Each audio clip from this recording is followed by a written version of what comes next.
உன் பணமும் என் பணம் என்ற அமெரிக்க ஏகாதிபத்தியத்தை எதிர்த்து உன் வழியும் என் வழி என்ற பிரகடனத்தை முன்னெடுத்தவர் எர்னாஸ்டோ சேக்வேரா.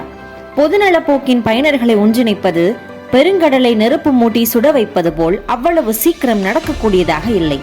ஆனால் சுயநலமிக்க சிலரின் தனிப்பட்ட நலன்களை பாதுகாத்துக் கொள்ள அவர்கள் எப்பேற்பட்ட சமரசத்தையும் செய்து கொண்டு பாதரச பந்துகளைப் போல் உடனே சேர்ந்து கொண்டனர். எப்படி இந்தியாவின் அகிம்சை வழி போராட்டத்திற்கு ஒரு மரபார்ந்த தொடர்பு இருந்ததோ அதே போல் கியூபாவில் புரட்சிக்கான அடித்தளம் பலரால் இடப்பட்டிருந்தது. ஆனால் அது சரியான கொதிநிலையை எட்ட சேவின் உயிர் தேவைப்பட்டது.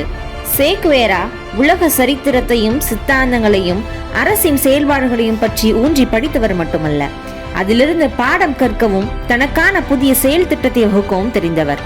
ஆசிய நாடுகளின் நலன் குறித்து சிந்தித்த போஸை மக்கள் நேதாஜி என்று வாஞ்சையுடன் அழைத்த மாதிரியே குவேராவையும் லத்தீன் அமெரிக்க நாடுகளின் விடுதலைக்காக சிந்தித்ததால் சே என்ற அடைமொழியை பெற்றார்.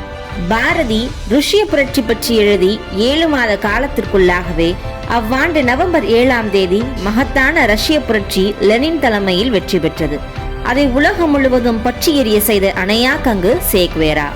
இன்றைய தேதியிலும் தேடிச் சோறு நிறந்தென்று பல சின்னஞ்சிறு கதைகள் பேசி மனம் வாடி துன்பமிக உழன்று பிறர் வாட பல செயல்கள் செய்து நரை கூடி கிழப்பருவம் எய்தி கொடுங்கூற்று கிரையென பின் மாயும் பல வேடிக்கை மனிதரை போல நானும் வீழ்வேன் என்று நினைத்தாயோ என்ற பாரதியின் பாடல் அதிகம் பொருந்துவது சேக்வேராவுக்குத்தான்.